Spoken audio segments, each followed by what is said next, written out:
Welcome to a new GIBIDI product tutorial. Today we will learn how to program remote controls with the SL544 operator.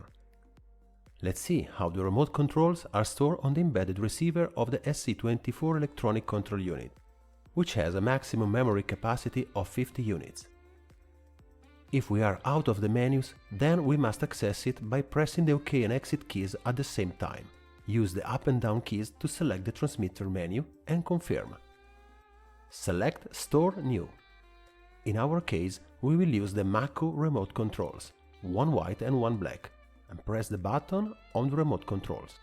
You will hear the sound of the relay 3 times, and the confirmation message showing the remote control has been successfully added will appear on the screen, in this case the number 1.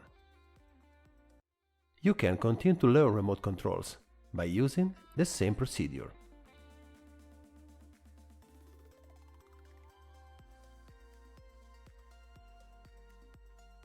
From the transmitters menu, remote controls can also be cancelled individually by selecting the appropriate function from the menu.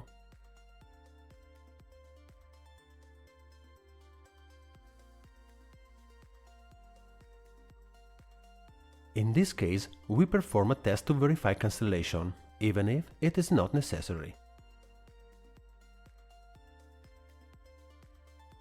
Alternatively, all of the remote controls can be cancelled.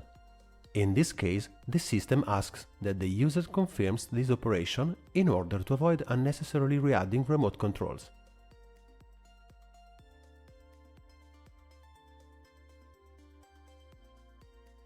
As with the previous operation, we perform a test to verify cancellation of the remote controls. As you can see, with the new graphic display technology and the wizard setup procedure, programming your GIBIDI gate has never been easier.